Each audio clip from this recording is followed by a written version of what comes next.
Question बहुत important है, आपके बोर्ड्स में आने वाले हैं अभी। वेरी वेरी इंपॉर्टेंट क्वेश्चंस, बहुत इंपॉर्टेंट क्वेश्चंस है, सारे इंपॉर्टेंट क्वेश्चंस है। चलो बाकी आप लोग वैसे इसका आंसर भी इसमें मैंने दे रखा है इसके अगले फॉर्मेट में, बट लिखोगे तो आपके लिए ज्यादा बेटर होगा। मैं हमेशा बोलता हूँ कि प्लीज आप लिखा करो, जो भी आप पढ़ाई करते हो ना प्लीज उसको लिखा करो। चलो स्टार्ट करते हैं, ठीक है। चलो भाई पहला सवाल बताओ, बताओ आप सभी बताते जाओ। 1.25 घंटे की ये क्लास है ना, ये 1.25 घंटे की क्लास है ये। हाँ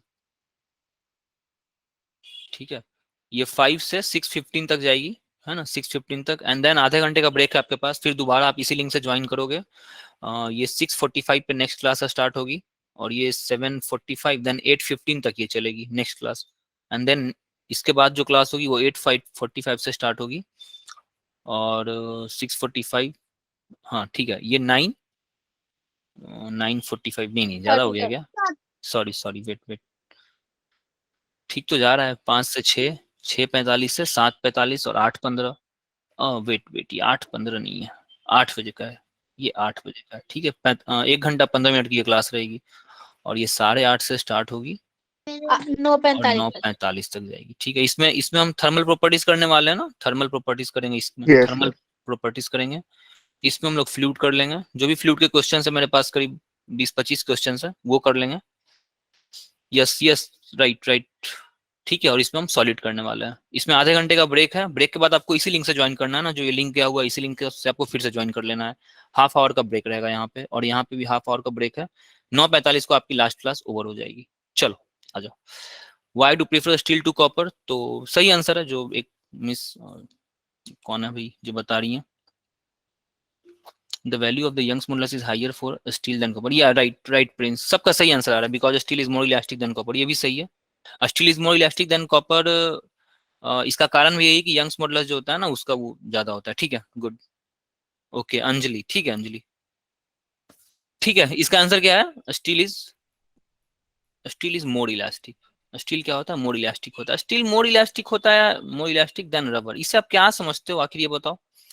आखिर स्टील इलास्टिक ज्यादा, मैंने बोल दिया, मैंने बोला कि स्टील ज्यादा इलास्टिक है, तो उससे आप क्या समझते हो? इलास्टिसिटी आखिर किससे मेजर करते हो आप? क्या मेजर करते हो इलास्टिसिटी को? आप कैसे मेजर करते हो?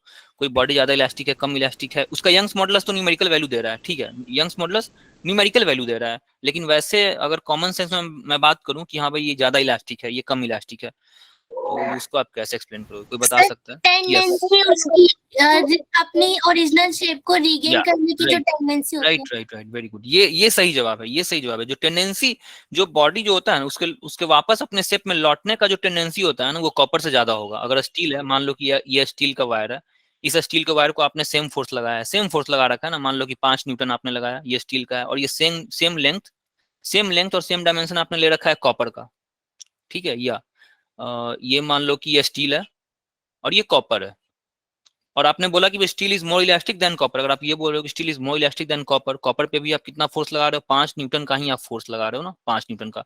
तो इसके अंदर जो रीस्टोरिंग फोर्स जो डेवलप करता है ना, इसके अंदर का जो रीस्टोरिंग फोर्स होगा ना, रीस्टोरिंग फोर्स, ये ज्यादा होगा कंपेरिजन टू इसके अंदर का रीस्टोरिंग फोर्स, ठीक है। तो ये जो शेप होता है ना वो ज्यादा रिकवर करता है, ये कम रिकवर करता है, तो दैट्स कॉल्ड, इसको हम लोग ज्यादा इलास्टिक बोलते हैं। जो अपना शेप ज्यादा कवर कर लेता है उसको इलास्टिक बोलते हैं। चलो अगला बताओ, what is the value of bulk modulus for an, हाँ बताओ, सर ये बताओ। सर क्योंकि डेल्टा वी जीरो होता है ना, और बल्क मॉड्यूलस का formula -p into delta V by V होता है, यस तो यस, डेल्टा वी तो जीरो होता है, फिर जीरो पूरी होता है, टर्म जीरो।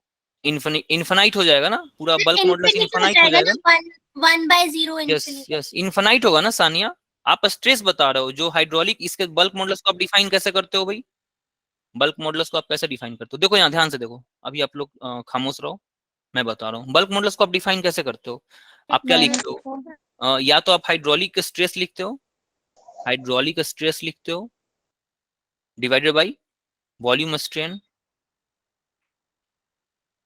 वॉल्यूम स्ट्रेन, या हाइड्रोलिक स्ट्रेस के जगह पे कोई कोई लोग वॉल्यूमेट्रिक भी लिखते हैं ना, वॉल्यूमेट्रिक, ये दोनों नाम आते हैं इसका, वॉल्यूमेट्रिक स्ट्रेस, दोनों नाम है ना, वॉल्यूमेट्रिक स्ट्रेस। स्ट्रेस को कैसे डिफाइन करते हो भाई? वॉल्यूमेट्रिक स्ट्रेस को आप कैसे डिफाइन करते हो?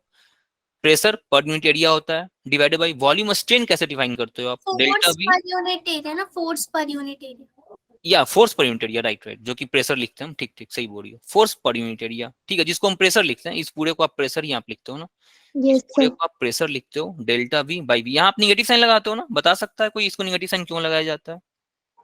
सर क्योंकि वॉल्यूम में चेंज कम हो जाता है ना, वॉल्यूम तो मतलब हमारा स्ट्रेस पॉजिटिव रहे इसीलिए नेगेटिव। हाँ एग्जैक्टली राइट। जो मॉडुलस होता है ना, ये एक बल्क मॉडुलस है। हम चाहते हैं ये बल्क मॉडुलस जो है ना मेरा एक पॉजिटिव क्वांटिटी है। हम चाहते हैं कि मेरा बल्क मॉडुलस एक पॉजिटिव क्वांटिटी है, ठीक है। तो बल्क मॉडुलस अगर पॉजिटिव क्वांटिटी आए, हम चाहते हैं अगर बल्क मॉडुलस पॉजिटिव क्वांटिटी है, तो मुझे ये पता है कि जो डेल्टा वी है ना, ये डेल्टा वी डेफिनेटली 100% मैं श्योर हूँ। ध्यान से सुनो, ये डेल्टा वी जो आने वाला होता है ना, जो चेंज इन वॉल्यूम होता है ना, ये 100% एक निगेटिव क्वांटिटी आता है। Negative quantity yes sir. 100%, इसको निगेटिव आना ही है, डेफिनेटली निगेटिव आएगा। हम चाहते हैं कि मेरा बल्क मॉडुलस पॉजिटिव है, हम चाहते हैं कि बल्क मेरा मॉडुलस मेरा एक पॉजिटिव क्वांटिटी है। तो हम क्या करते हैं, ये निगेटिव आने वाला है, हमने पहले से अपनी मर्जी से, हमने पहले से अपनी मर्जी से एक माइनस साइन यहाँ बैठा के रखा हुआ है, ताकि ये माइनस अपने साथ एक माइनस लेकर के आए। ये माइनस मैंने पहले से यहाँ बैठा रखा है, दोनों कैंसिल कर ले, और मेरा अल्टीमेटली बल्क मॉडुलस जो है ना, वो एक पॉजिटिव क्वांटिटी आ जाए। समझ में आया? इस माइनस साइन का सिग्निफिकेंस समझ में आया? यहाँ माइनस साइन क्यों लगाते हैं? माइनस साइन हम इसलिए लगाते हैं ताकि मेरा बल्क मॉडुलस जो है ना, कोई पॉजिटिव क्वांटिटी है। अगर आप ये माइनस नहीं लगाओगे ना, तो बल्क मॉडुलस हमेशा 100%, हमेशा जब भी आप बल्क मॉडुलस निकालोगे ना, वो एक निगेटिव क्वांटिटी आएगा, अगर आप यहाँ माइनस लगा के नहीं रखोगे तो। हम चाहते हैं कि बल्क मॉडुलस मेरा पॉजिटिव क्वांटिटी आ जाए, ठीक है। तो ये मुझे पता है कि ये जो क्वांटिटी है ना, ये निगेटिव आने वाला है, 100% निगेटिव आएगा, 100%, कोई रोक ही नहीं सकता इसको, निगेटिव ही आना है इसको। तो ये निगेटिव आने वाला है, मुझे पता है, मैंने पहले से एक निगेटिव बैठा के रखा हुआ है। ये निगेटिव और ये निगेटिव कैंसिल कर देता है, और मेरे पास क्या आता है, एक पॉजिटिव क्वांटिटी आता है, ठीक है। तो निगेटिव साइन का ये सिग्निफिकेंस होता है। पॉइजन रेशियो को डिफाइन करना है भाई। हाँ, तो इसका incompressible liquid, lateral strain upon longitudinal strain. Wait मुझे ये बताना है, what is the value of bulk modulus for an incompressible? Infinity. हाँ, ये इन्फिनिटी होता है। ये इन्फिनिटी कैसे होता है, मैं इस पे बात कर रहा था, आ जाओ इस पे बात कर रहा था ना, इस पे ध्यान से देखो। इसका आंसर इन्फिनिटी होता है ना, इसके आंसर दिए हुए हैं, ठीक है। इसके आंसर में देखो, ये सब कुछ दिया हुआ है। ये देखो, पहले का आंसर दे रखा है, इसका आंसर दे रखा है, इसका आंसर दे रखा है। मैं एक्सप्लेन कर रहा हूँ, ठीक है। तो अगर आप लिख नहीं रहे हो, लिखो, मैं तो बोलूंगा कि प्लीज नोट डाउन करो। नहीं नोट डाउन कर सकते हो तो कम से कम अच्छे से सुन लोगे, तब भी आपका कॉन्सेप्ट क्लियर हो जाएगा। आंसर इसके सब सारे के जितने भी आंसर है, इन तीनों के क्वेश्चन का आंसर भी यहाँ पे दे रखा है। सबका आंसर दे रखा है, जितने क्वेश्चन है ये सब के आंसर। इस देखो, ये डेरिवेशन है, पोटेंशियल एनर्जी का आपको डिराइव करना था। Half into stress into derivation आता है ना, याद है? ये डेरिवेशन आपके अभी बोर्ड एग्जाम, अभी जो प्री बोर्ड आपका हुआ होगा ना, बीच वाला जो क्लास यूनिट टेस्ट जो होता था, उसमें किसी किसी स्कूल में आया था ये वाला क्वेश्चन। बहुत बच्चों ने बोला था कि ये क्वेश्चन आया हुआ था। तो इसका भी डेरिवेशन इसमें दिया हुआ है, ठीक है। ये इसको मैं ब्रीफ कर दूंगा, पूरे को मैं आपको अच्छे से समझाऊंगा। अगर आप नोट कर रहे हो तो ठीक है, प्लीज नोट करो, मैं बोलूंगा प्लीज नोट करो। नहीं नोट कर सकते हो तो अच्छे से देखो, तब भी आपका बहुत कॉन्सेप्ट क्लियर होगा। चलो आ जाओ, प्लीज नोट कर रहे हैं। हाँ नोट करो, प्लीज नोट करो। लिखने की हैबिट नहीं आएगी ना, सोचो कि आपका दिमाग चल रहा है, आपकी आंखें चल रही हैं, आप उसका जो ना, आप हाथ चला रहे हो, लिख रहे हो, तो उसकी मेमोरी पावर बहुत अच्छी होती है। हमेशा लिखा करो, कोई भी नोट्स बनाते हो, किसी भी टीचर से आप पढ़ रहे होते हो तो। बल्क मॉडुलस, मुझे बल्क मॉडुलस क्या आ रहा है, इन्फिनिटी आ रहा है ना, बल्क मॉडुलस इन्फिनिटी आ रहा है। ये यस कैसे आ रहा सर। है, बल्क मॉडुलस कैसे इन्फिनिटी आता है भाई? बल्क मॉडुलस का मेरे पास फॉर्मूला होता है, फोर्स पर unit area divided by delta V by V. यहाँ डेल्टा वी जो है ना, वो 0 होता है। 0 क्यों होता है? क्योंकि लिक्विड जो इस क्वेश्चन में दे रखा है ना, ये क्वेश्चन एक इनकम्प्रेसिबल लिक्विड की बात कर रहा है। इनकम्प्रेसिबल, एक ऐसा लिक्विड जो कंप्रेस हो ही नहीं सकता है। अगर वो कंप्रेस नहीं हो सकता है, तो उस लिक्विड का जब उसमें कोई कंप्रेशन आ ही नहीं सकता है, तो उसमें चेंज कहाँ से आएगा? कोई चेंज नहीं आता है, वॉल्यूम जीरो जाएगा। ठीक है। तो डेल्टा वी 0 हो गया बिकॉज ऑफ इनकम्प्रेसिबल, क्योंकि ये लिक्विड कैसा है मेरा, इनकम्प्रेसिबल है, इनकम्प्रेसिबल लिक्विड, ठीक है। जब ये क्वांटिटी 0 हो गया, तो बल्क मॉडुलस जो है ना, फोर्स पर यूनिट एरिया डिवाइडेड बाई 0 आ गया, और एनीथिंग बाई 0 इन्फिनिटी होता है, ठीक है। ये क्लियर है? Yes sir. बताओ किसी को कुछ डाउट है तो, मुस्कान और शिवानी, नो सर। प्रिंस वगैरह, तो तुषार, नो सर। ठीक है। आगे बढ़ते हैं। तीसरा क्वेश्चन क्या है हमारे पास, पॉइजन रेशियो में डिफाइन करना है। बताओ भाई, पॉइजन रेशियो कोई बता सकता है? Longitudinal strain. Right, lateral by longitudinal होता है ना, ठीक है, lateral by longitudinal. Lateral strain upon longitude. Yes sir, transverse इसकी भी बात, तो कह सकते हैं हाँ ना, लेटरल। हाँ, ठीक है, आ जाओ आ जाओ, इसको अच्छे से देखते हैं ना, इसको सर अच्छे से उसके देखते हैं। आगे भी क्वेश्चन पूछ रहा था शायद वो। किसी को पूछना है कुछ? हाँ बोलो, कोई पूछ रहा है क्या? अच्छा ये क्वेश्चन, हाँ, does it have any unit? No, sir. It No. has no नहीं, unit. इसका यूनिट नहीं होता है। आ जाओ इसको देखते सर हैं। रेशियो है ना, तो यूनिट कैसे होगा? ये सर लास्ट में वो कट जाता है। हाँ रेशियो है तो रेशियो कट जाता है। आ जाओ इसको देखते हैं ना, पॉइजन रेशियो को अच्छे से देखते हैं।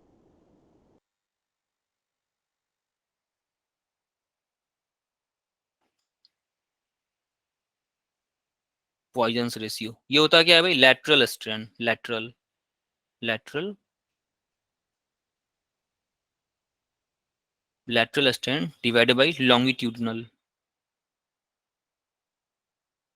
Longitudinal strain. ये इसका डिफिनेशन है ना, ये आपको लिखना होगा, ये लिखा हुआ है, देखो यहाँ पे लिखा हुआ है, Poisson ratio is the ratio of lateral strain to longitudinal strain. ये देखो, ये lateral strain to the longitudinal strain.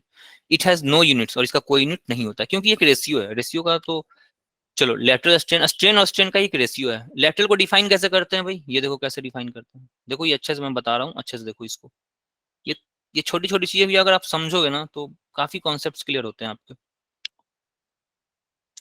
ये हमारा, मैंने एक सर्कुलर सिलेंडर का कोई एक रॉड लिया हुआ है, ठीक है। अब मैं क्या कर रहा हूँ, मैं इसके दोनों तरफ में ना एक फोर्स लगा रहा हूँ, ध्यान से देखो।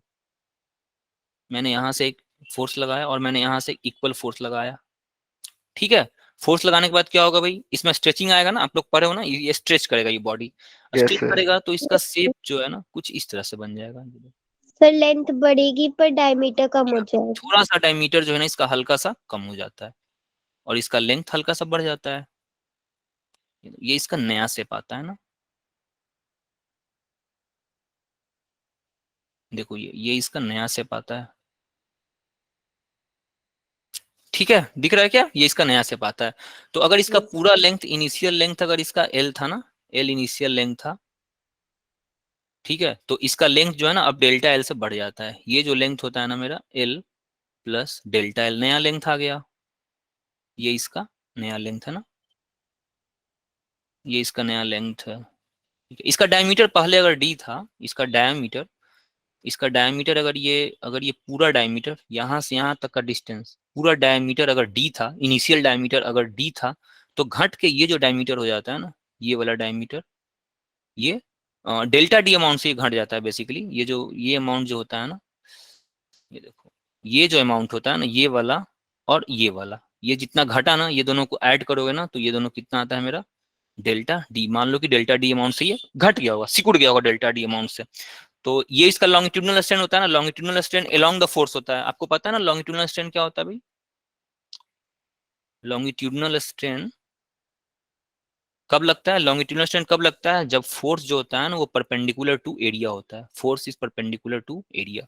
तीन तरह से हम बॉडी को डिफॉर्म करते थे, याद है आपको? बॉडी को हम लोग तीन तरह से डिफॉर्म किया करते थे। एक में फोर्स को परपेंडिकुलर रखते थे, दूसरे में फोर्स को पैरेलल रखते थे एरिया के, और तीसरे में फोर्स इज नॉर्मल होता था। तीन तरीके से हम किसी भी बॉडी को डिफॉर्म करते थे। Normal to the surface, surface के नॉर्मल होता था।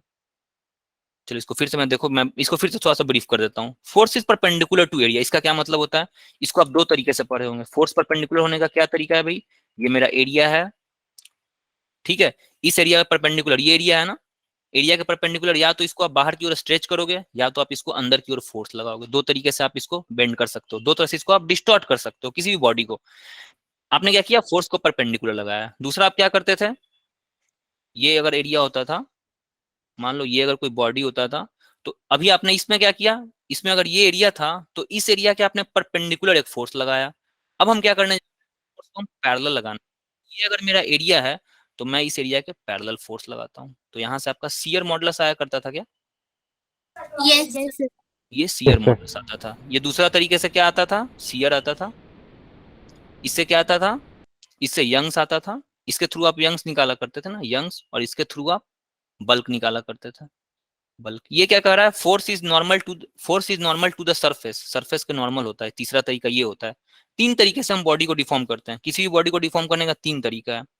पहले तरीके में मैंने फोर्स को परपेंडिकुलर लगाया था। ये देखो, ये एरिया है, एरिया के परपेंडिकुलर या तो आप बाहर की ओर खींचोगे, बाहर की ओर खींचते थे तो इसको आप टेंसाइल स्ट्रेस बोलते थे। अंदर की ओर जब आप दबाते थे, अंदर की ओर फोर्स लगा रहे होते थे तो कंप्रेसिव स्ट्रेन, बाहर की ओर खींचते थे तो टेंसाइल स्ट्रेस, ये होता था। दूसरा तरीका, ये दूसरा तरीका कौन सा है? ये दूसरा तरीका कौन सा है? Force is parallel to area. ये जो एरिया है, इस एरिया के आप पैरेलल फोर्स लगा रहे हो। जैसे कि ये बुक जो है ना, मान लो कि ये बुक है, ये बुक है, इस बुक के ना मैं ना पैरेलल लगा रहा हूँ, ये देखो इसका जो आगे का जो मुंह है ना, ये देखो थोड़ा सा आगे की ओर निकल जाता है, जब इसका फोर्स इस बुक के पैरेलल में लगा रहा हूँ ना, पैरेलल लगा रहा हूँ, ठीक है। तो जब आप पैरेलल लगाते हो ना तो this is called shear stress, यहाँ पे शियर स्ट्रेस आता है। ये देखो इसको आप थोड़ा सा जब आगे करते हो ना, तो देखो बुक्स जो है ना थोड़ा सा आगे, उसका जो अगला जो पोर्शन होता है ना वो निचले के कंपेरिजन में थोड़ा सा आगे निकल जाता है, तो this is called shear stress. ये दूसरा तरीका होता है।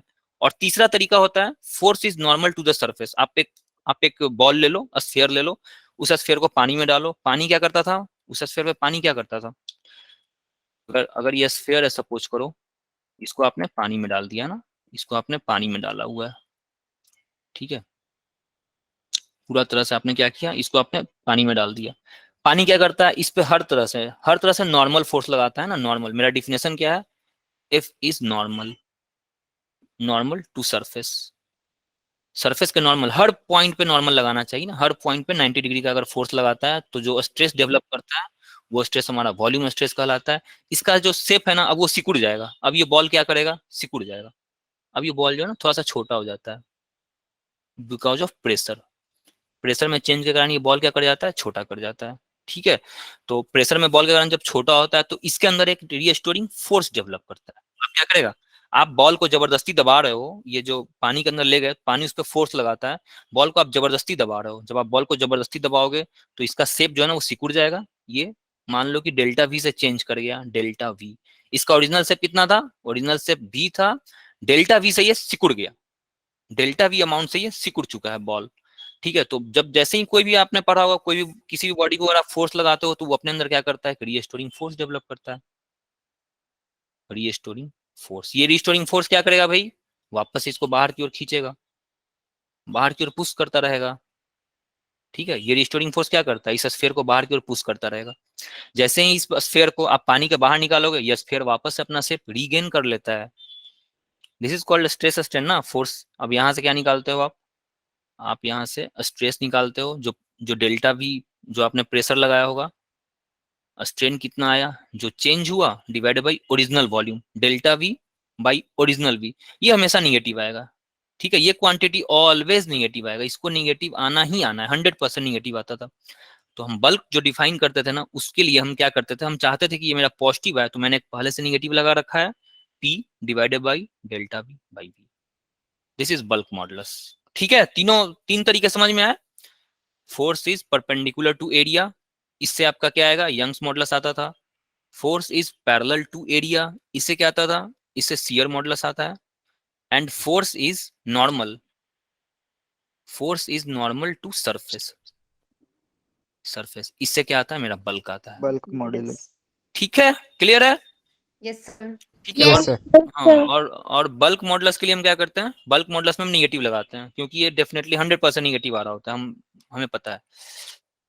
चलो, पॉइजन्स रेशियो में हम थे ना, हाँ हाँ, पॉइजन्स रेशियो को हम आपको डिफाइन कर रहे थे ना। इसका लॉन्गिट्यूडनल स्ट्रेन ये रहा, दिस इज लॉन्गिट्यूडनल। इसका लेटरल कैसे निकालेंगे भैया, इसका लेटरल स्ट्रेन हम कैसे निकालेंगे, sir delta D by D. Yes, lateral strain होता है डेल्टा डी बाई डी। अब देखो ये डेल्टा डी हमेशा निगेटिव आएगा ना, डेल्टा डी हमेशा निगेटिव आएगा, ऑलवेज 100% इसको निगेटिव आना ही है, ठीक है। ये जो डेल्टा डी है ना, ये ऑलवेज निगेटिव आता है, ऑलवेज निगेटिव। हम चाहते हैं कि मेरा जो पॉइजन्स रेशियो है ना वो पॉजिटिव है, हम क्या चाहते हैं कि मेरा पॉइजन्स रेशियो एक पॉजिटिव क्वांटिटी है। पॉइजन्स रेशियो क्या हो गया यहाँ से भाई, delta D by D divided by delta L by L. हम चाहते हैं कि ये एक पॉजिटिव क्वांटिटी आए, पॉइजन्स रेशियो एक पॉजिटिव क्वांटिटी आए। मुझे पता है कि ये डेल्टा डी निगेटिव आने वाला है, 100% श्योर हूं कि ये डेल्टा डी निगेटिव ही आएगा, ठीक है। और मैं चाहता हूं कि मेरा पॉइजन्स रेशियो पॉजिटिव है, तो मैं क्या करूंगा, इसके पहले एक माइनस अपनी मर्जी से बिठा के रखूंगा, पहले ही मैं बिठा के रखूंगा। मुझे पता है कि ये डेल्टा डी अपने साथ एक निगेटिव लेकर के आने वाला है, ये अपने साथ एक निगेटिव लेकर के आएगा, पहले से मैंने बैठा रखा है, दोनों मिलकर के पॉजिटिव हो जाएंगे। फाइनली मेरा बल्क मॉडुलस एक पॉजिटिव क्वांटिटी आएगा, क्लियर।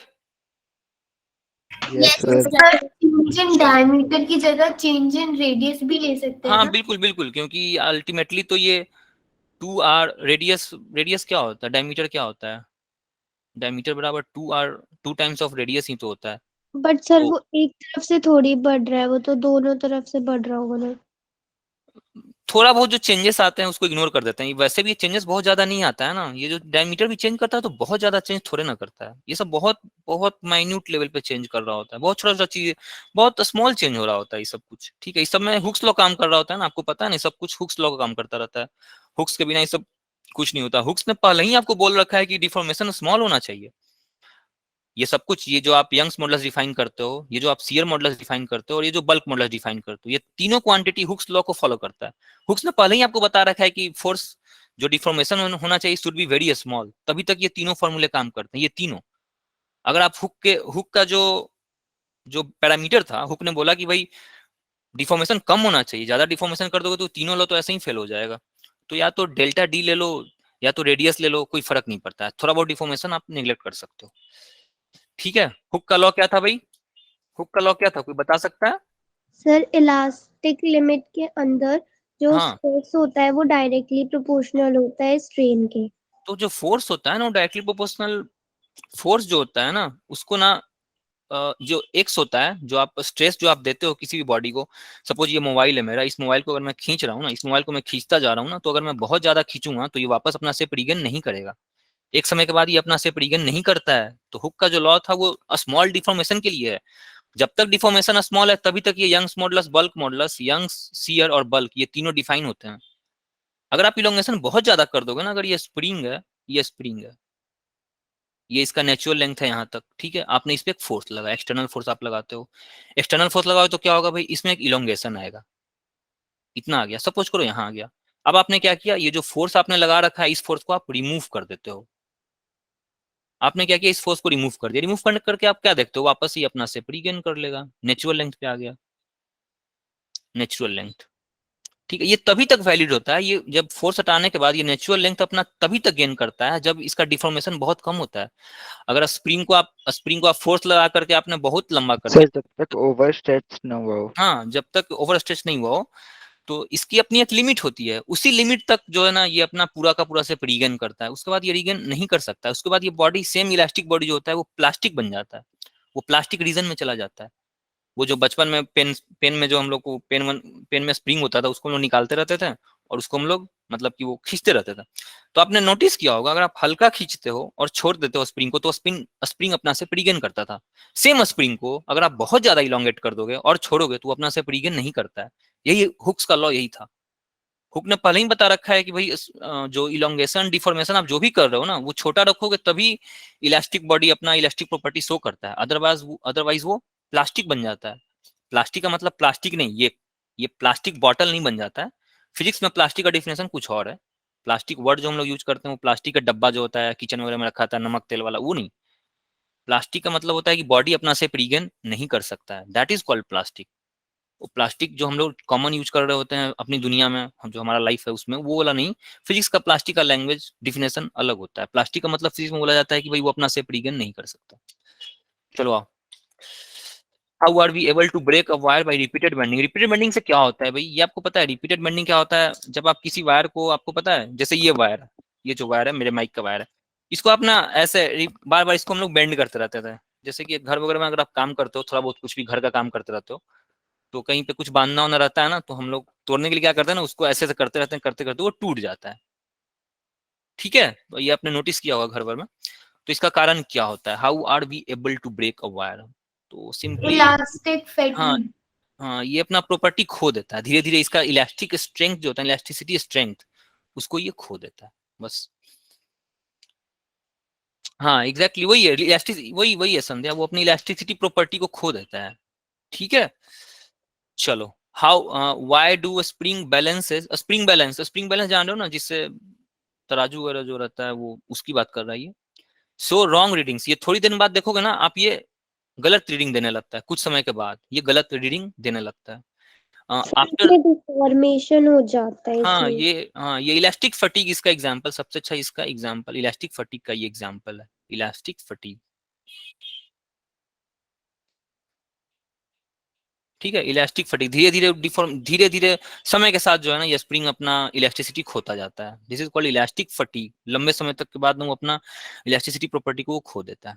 चलो, draw stress strain curve for elastomers. इसका आप मैं कर्व में बना नहीं रहा हूँ, ये एनसीईआरटी की बुक खोलना, उसमें जो है ना ये दे रखा है।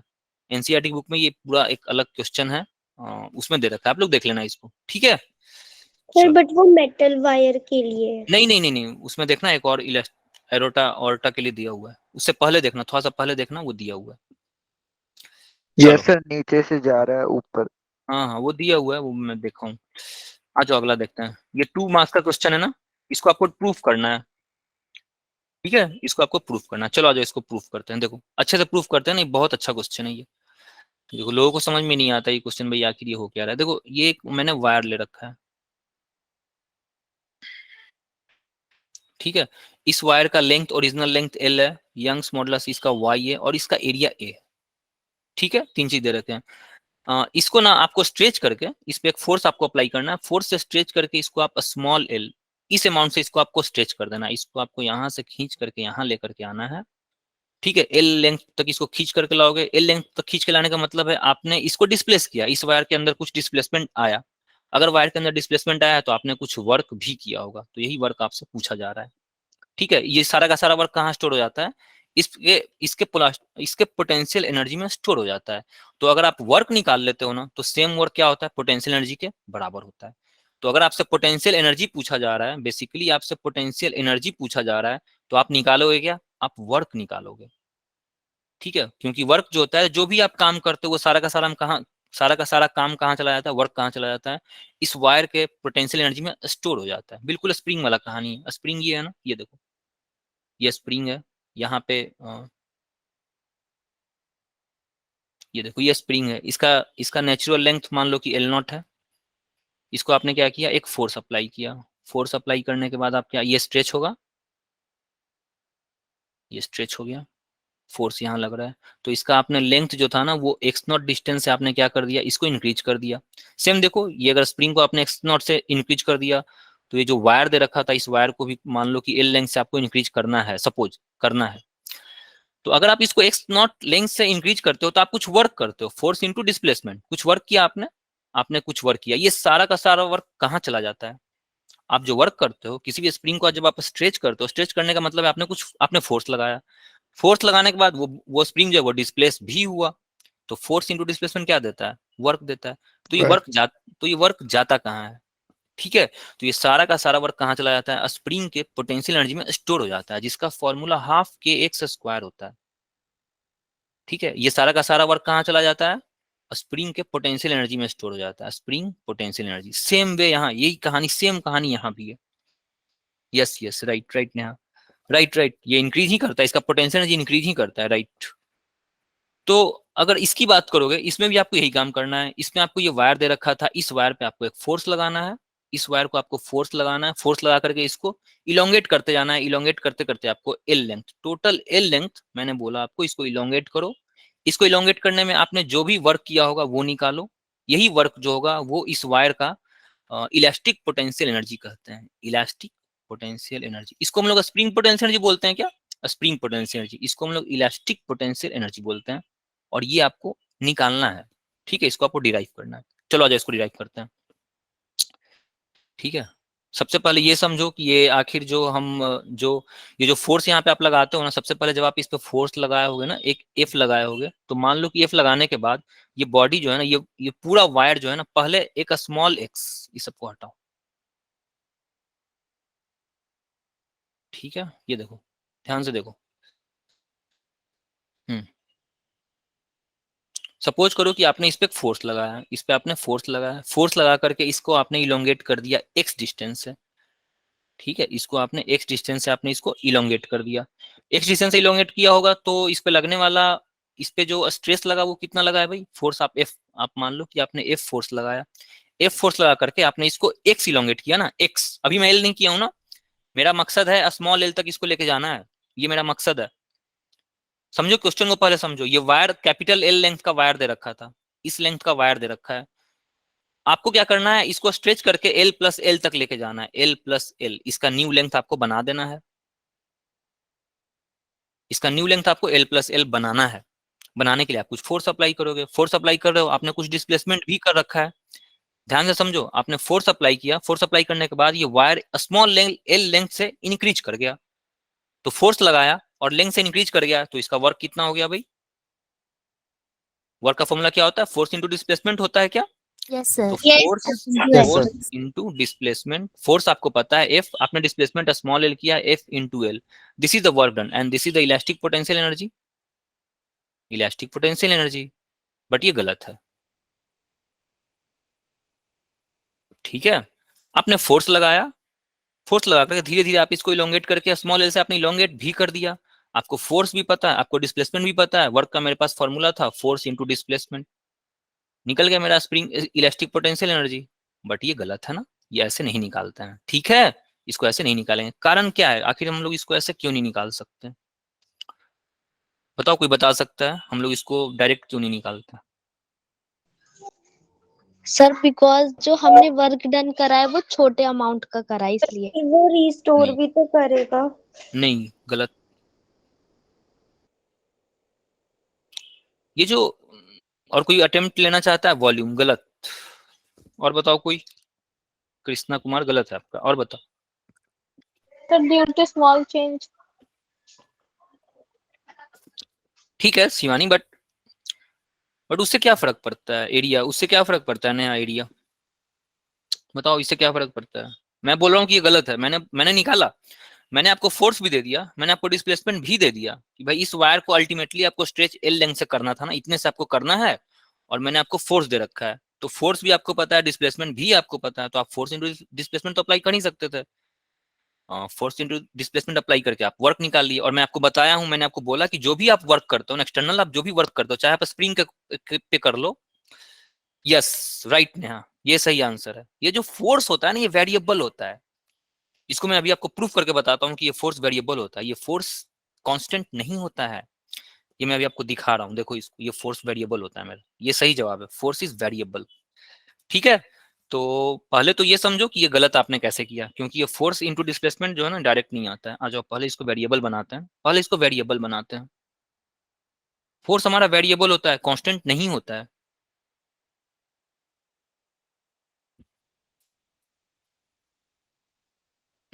चलो, ये मेरा वायर था ना, ये ओरिजिनल वायर है ना, इसका लेंथ एल है, इसका यंग्स मॉडुलस वाई दे रखा है, और इसका एरिया ए दे रखा है, ठीक है? इस पे मैंने एक फोर्स लगाया, एक स्मॉल फोर्स लगाया, ठीक है? इसको मैं एक्स डिस्टेंस से मैंने इसको डिस्प्लेस कर रखा है ना, मैंने इसको एक्स डिस्टेंस से डिस्प्लेस कर रखा है, एक्स डिस्टेंस से, ठीक है? ध्यान से देखो, मैंने इसको एक्स डिस्टेंस से डिस्प्लेस कर रखा है, एक्स डिस्टेंस से मैं फोर्स लगातार एफ लगा रहा हूँ ना, और मैंने इसको एक्स डिस्टेंस से डिस्प्लेस कर रखा है। इसका आप स्ट्रेस बता सकते हो क्या? स्ट्रेस बताओ। इसको मुझे एल तक ले जाना है, ध्यान रखना ये बात, एल तक लेके जाना है, ये मेरा मकसद है ना, ये मेरा टारगेट है, इसको स्मॉल एल तक ले जाना है। पहले मैं इसको स्मॉल एक्स तक ले गया था। इसका स्ट्रेस बताओ भाई, स्ट्रेस क्या होता है? Sir force upon area. ठीक है, इसका स्ट्रेन बताओ। Sir delta L X upon L.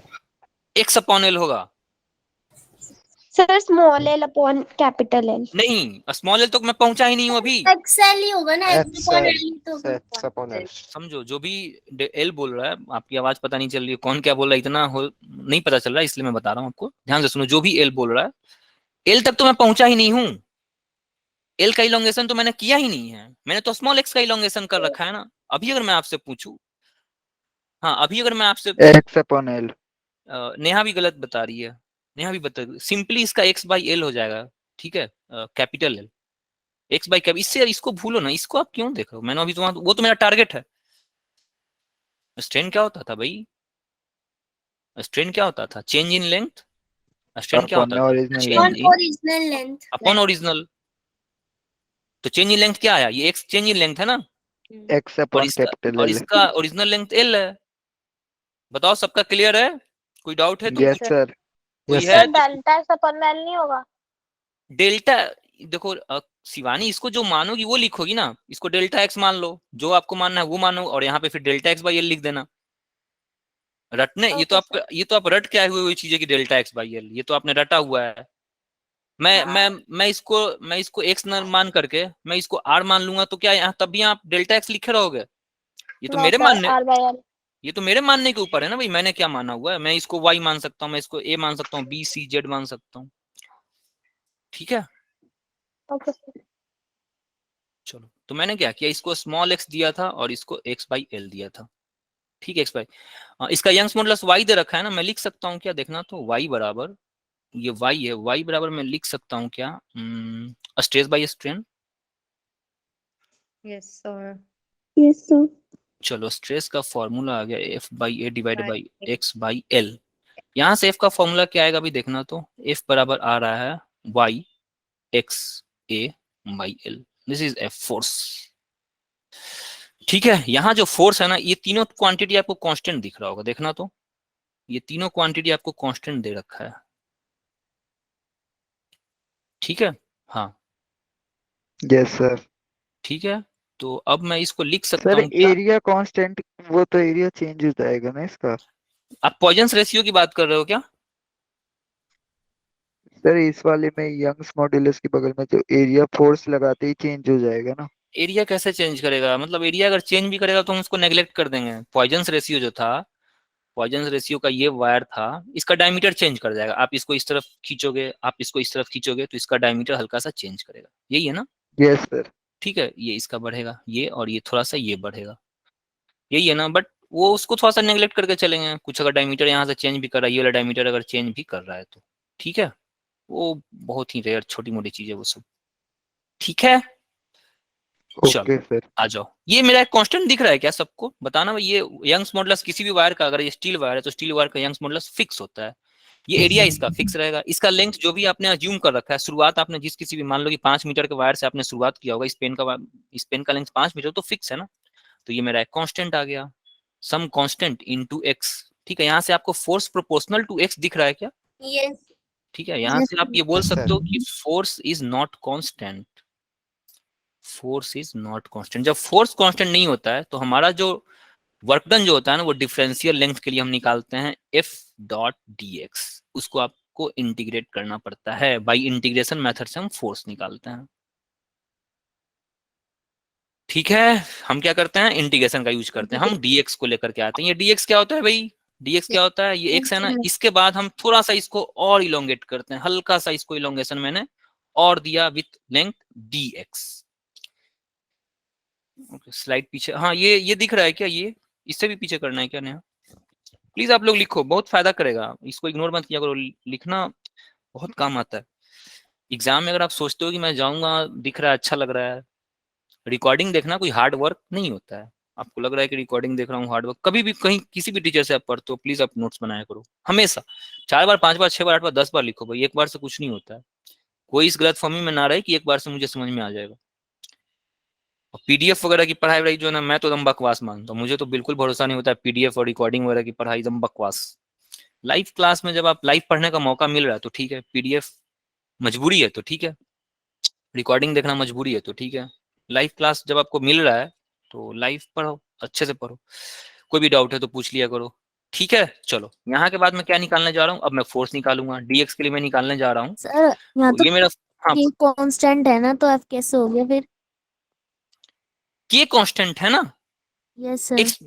अब होता क्या है कि आप जो है ना, देखो अब ध्यान से समझो, ये देखो फिर से आ जाओ, अच्छा अच्छा सवाल पूछिए। ये देखो, ये आपने फोर्स लगाया, ठीक है, यहाँ पे अगर आप फोर्स लगा रहे हो, स्प्रिंग को आप फोर्स लगा रहे हो, तो आप देखोगे कि आप क्या फील करोगे, ये जो फोर्स होता है ना, जैसे जैसे आप फोर्स लगाते जाते हो ना, स्प्रिंग को देखना, कभी आप स्प्रिंग को आप खींच रहे हो, ठीक है, तो अभी आप कम फोर्स आप लगाओगे, आपको फोर्स कम फील होगा। लेकिन जब स्प्रिंग स्ट्रेच हो जाएगा, तब आप उसको और अगर मूव करोगे ना, सपोज कर लो कि ये कोई रस्सी अगर आप लेते हो, कोई रस्सी अगर आप लेते हो, ये मान लो कि कोई आपने रस्सी ले रखा है, घर में रस्सी वस्सी होता है, उसको देखना आप, उसको आप हल्का सा स्ट्रेच करना, वो स्ट्रेच होगा, ठीक है। उसको अगर आप और करोगे ना तो आपको और ज्यादा फोर्स लगाना पड़ेगा, उसको और अगर स्ट्रेच करोगे ना तो उसको और ज्यादा फोर्स लगाना पड़ता है। तो फोर्स जो होता है ना, एक लिमिट के बाद आपको फिर बढ़ाना पड़ता है। मान लो कि ये स्प्रिंग था, इस स्प्रिंग को हल्का सा स्ट्रेच करने के लिए, मान लो 1 मीटर स्ट्रेच करने के लिए आपको 1 न्यूटन लगाना पड़ा होगा। लेकिन सेम स्ट्रिंग को अगर आप और स्ट्रेच करना चाहते हो, आप इसको 2 मीटर तक स्ट्रेच करना चाहते हो, तो जो फोर्स लगाना पड़ा होगा आपको 2 न्यूटन लगाना पड़ा होगा 2 मीटर के फोर्स के लिए। फोर्स जब इसका 3 फोर्स इसको आप 3 मीटर आप इसको इलोंगेट करना चाहते हो, 3 मीटर सपोज करो, तो जो आपको फोर्स लगाना पड़ा होगा ना, वो 3 न्यूटन का लगाना पड़ा होगा। आप 1 मीटर के एक न्यूटन के फोर्स से इसको इतना ही स्ट्रेच कर सकते हो, इसके बाद आपको अपना फोर्स बढ़ाना ही पड़ेगा, क्योंकि इसके अंदर बहुत ज्यादा रिस्टोरिंग फोर्स जो है ना वो बढ़ता जाता है। आपने जो स्ट्रेच किया है, स्ट्रेच करने के बाद होता क्या है कि इसके अंदर के जो एटम्स होते हैं, बहुत बेसिक जो आप पढ़ के आए होगे, सबसे बेसिक क्या है इसका, इसके अंदर एटम्स होते हैं, एटम्स के बीच में इंटर एटॉमिक फोर्सेस काम कर रहा होता है। तो देख रहे हो यहाँ पे फोर्स प्रोपोर्शनल टू एक्स आपको दिख रहा है क्या? फोर्स प्रोपोर्शनल टू एक्स दिख रहा है, फोर्स कांस्टेंट नहीं है। Yes sir. ठीक है, फोर्स कांस्टेंट नहीं होता है, फोर्स बराबर के एक्स, फोर्स डिस्प्लेसमेंट पे डिपेंड करता है। अगर इसको एक मीटर आपने डिस्प्लेस किया है, तो जो आप फोर्स लगा रहे थे ना, इसी फोर्स से अब आप इसको 2 मीटर डिस्प्लेस नहीं कर सकते हो, आपको फोर्स का Yes. वैल्यू बढ़ाना पड़ेगा। Yes sir, last slide Yes. पे आपने फोर्स कांस्टेंट लिखा था शायद, देखने से। फोर्स इज हाँ। नॉट कांस्टेंट लिखा हुआ है मैंने, अच्छा अच्छा, ये नॉट है ना, दिस इज नॉट, यहाँ नॉट लिखा हुआ है, ओके सर। Not constant. मैं आपको यही तो मैंने आपको शुरू में बोला ना कि मैं अभी आपको दिखाऊंगा कि भाई फोर्स कांस्टेंट नहीं होता है। हमने क्या किया भाई, ये वायर था, इसका ओरिजिनल लेंथ एल था, मैंने आपको बोला कि मैं इस पे एफ फोर्स लगाया, फोर्स लगा करके मैंने इसको एक स्मॉल एल से स्ट्रेच कर दिया। मैंने आपसे वर्क पूछा, आपने बोल दिया force into displacement. This is a stored elastic potential energy, यही तो होता है stored elastic potential energy in the wire. But ये गलत है, क्योंकि ये जो फोर्स है ना, ये वाला जो फोर्स होता है ना, ये फोर्स कांस्टेंट नहीं होता है, ये फोर्स वेरी करता रहता है अकॉर्डिंग टू डिस्प्लेसमेंट। ये जब हल्का सा डिस्प्लेस किया होगा ना, तो फोर्स कुछ और लगा होगा, ये और अगर आप इसको डिस्प्लेस करोगे ना, तो आपको फोर्स कुछ और लगाना पड़ेगा। ये कुछ और डिस्प्लेस किया होगा ना, तब आपको कुछ फोर्स और लगाना पड़ा होगा, ओके और सर। आपको अल्टीमेटली इसको स्मॉल एल तक डिस्प्लेस करना था, स्ट्रेच करना था स्मॉल एल तक। तो देख रहे हो फोर्स जो वेरिएबल है, तो डायरेक्ट फॉर्मूला हम नहीं लगाते हैं फोर्स का, हमारे पास दूसरा फॉर्मूला होता है डी डब्ल्यू बराबर एफ डी एक्स। ये हमारे पास फॉर्मूला होता है for variable force, if F is variable, if F is variable.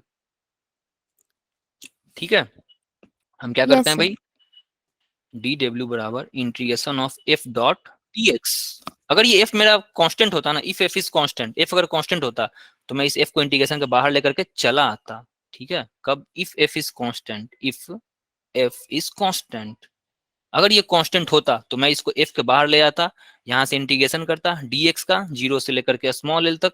ये फॉर्मूला मेरा एफ इंटू एल का आता, जो कि सही था, जो कि सही फॉर्मूला है, एफ इंटू एल का फॉर्मूला सही है। लेकिन इसको आपने बाहर कैसे निकाला, इंटीग्रेशन के, जो इंटीग्रेशन का जो फॉर्मूला दे रखा है, जो फॉर्मूला है, आपने इस एफ को बाहर कैसे निकाला? आप ये मान लिए, पहले ही आपने मान लिया कि फोर्स मेरा कांस्टेंट है, ये गलत है।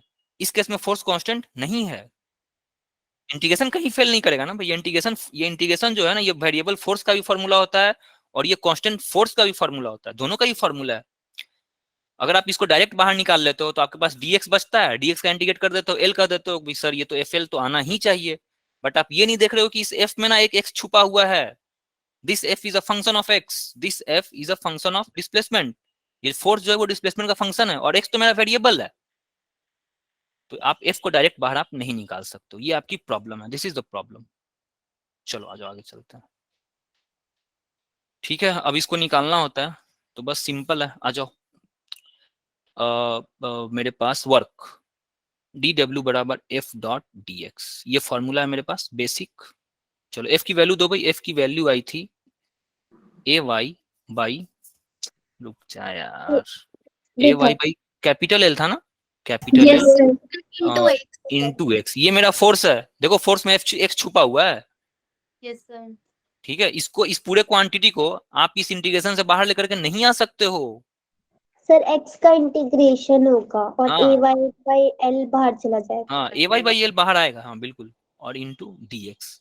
चलो अब ये तीनों क्वांटिटी कांस्टेंट है, तो मैं इसको तो मैं बाहर ला सकता हूँ, ए वाई बाई एल को मैंने बाहर ले आया, इंटीग्रेशन किया मैंने एक्स डॉट डी एक्स, और इंटीग्रेशन मुझे कहाँ से कहाँ ले आना था भाई, मुझे रॉड को कहाँ से कहाँ स्ट्रेच करना था, यहाँ 0 to F। 0 से लेकर के एल तक स्ट्रेच करना था। पूछो, अगर किसी को कुछ डाउट आ रहा है तो पूछो भाई, एनीवन, कोई है ऐसा जिसको कुछ भी इसमें समझ में नहीं आ रहा है तो आप पूछ सकते हो गया, ये तो सॉल्व हो गया है। कोई है ऐसा, पूछो, क्लियर है सबका? और भी कुछ डिटेल में जानना है तो आप पूछ सकते हो। चलो आ जाओ, इसका इंटीग्रेशन आप करोगे ना, तो A Y by L into X square by 2। ठीक है, और इसकी लिमिट आप पुट करोगे ना 0 से एल तक, तो जो वर्क डन आ गया ना, W आ गया, टोटल वर्क डन आया, वो आया A Y by L into L square by 2। This is your work done. ठीक है। और यही पूरा का पूरा मैंने आपको बताया, जो भी आप वर्क करते हो ना, एक्सटर्नल वर्क आप जो भी करते हो, वो उस स्प्रिंग के केस में अगर आप बात करोगे तो स्प्रिंग का पोटेंशियल एनर्जी को बढ़ा देता था, इंक्रीज इन पोटेंशियल एनर्जी, जो भी आप वर्क करते हो। इस केस में स्प्रिंग नहीं है, इस केस में एक वायर है, तो वायर पे आपने वर्क किया, वायर को आपने स्ट्रेच किया है, तो अगर आप स्ट्रेच करते हो तो अल्टीमेटली जो भी आपने वर्क किया है ना, ये सारा का सारा वर्क कहाँ स्टोर हो जाएगा, उस वायर में स्टोर हो जाएगा।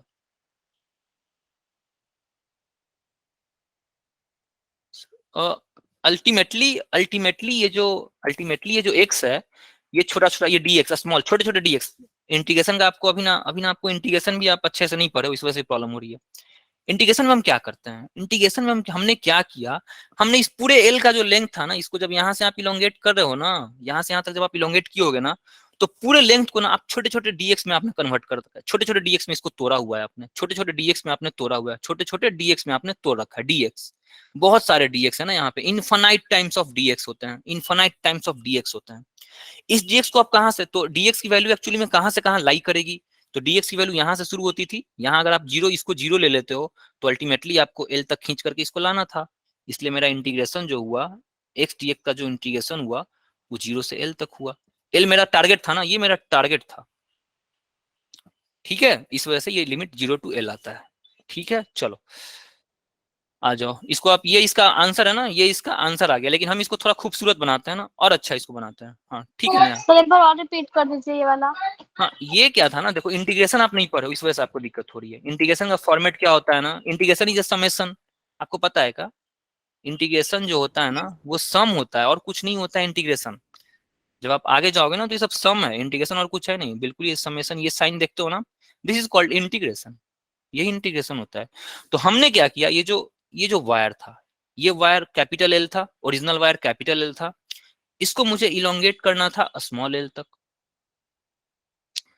तो मैंने इस स्मॉल एल का जो वायर था ना, ये देखो, ये जो स्मॉल एल का जो वायर था ना, इस वायर को मैंने इनफाइनाइट डीएक्स टुकड़ों में काट लिया, डीएक्स इनफाइनाइट, ऐसे ऐसे इनफाइनाइट टुकड़े मैंने काटे हुए हैं डीएक्स के, इनफाइनाइट टुकड़े मैंने काट रखे हैं ना डीएक्स के। कितने टुकड़े हैं ये, इनफाइनाइट पीसेस, इनफाइनाइट पीसेस, ठीक है। इन इनफाइनाइट, ये समेशन है ना, ये सम होता है ना, ये भी सम है, इंटीग्रेशन भी एक सम ही होता है, ठीक है।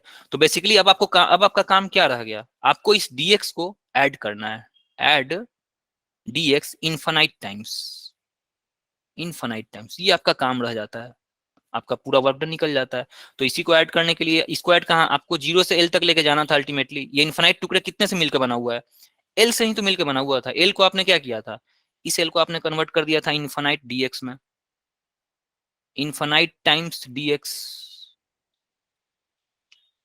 आपने इस एल को क्या किया, छोटे टुकड़े को जो आपको इंक्रीज करना था, इसको जब आपको इंक्रीज इतना इलोंगेट करना था, तो बेसिकली आपने इसको छोटे छोटे छोटे छोटे इनफाइनाइट टुकड़ों में डीएक्स में कन्वर्ट कर दिया। अब इन सबको ऐड कर दो, तो ऐड करने का तरीका हमारे पास इंटीग्रेशन होता है।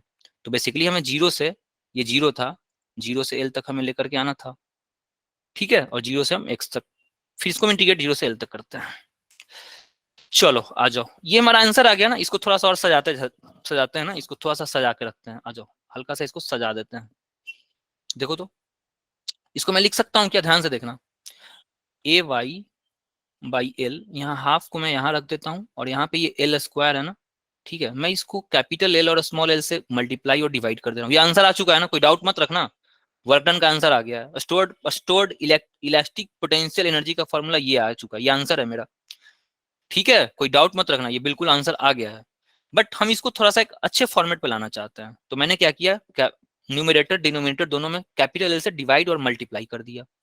चलो इसको मैं लिख सकता हूँ क्या, देखना, तो मैं इसको लिख सकता हूँ हाफ इंटू, मैं इसको लिख सकता हूँ L by L into Y into small L by L into A into L, ठीक है। Yes sir. चलो मैंने ज्यादा कम नहीं लिखा है ना, मैंने एग्जैक्ट जो यहाँ है ना उसी को मैंने सजाया है। देखो तो ये एक कांस्टेंट टर्म है मेरा, क्या देखना, तो ध्यान से देखना, ये एक कांस्टेंट टर्म आपका आता है, ये कांस्टेंट, ये आपका स्ट्रेन दिख रहा है क्या, स्ट्रेन, ये आपका स्ट्रेस दिख रहा होगा, ठीक है, और ये आपका वॉल्यूम दिख रहा होगा। ये फॉर्मूला आपका वर्क का बन जाता है, नया formula, half into stress into strain into volume. This is your new formula. ठीक है, यही प्रूव।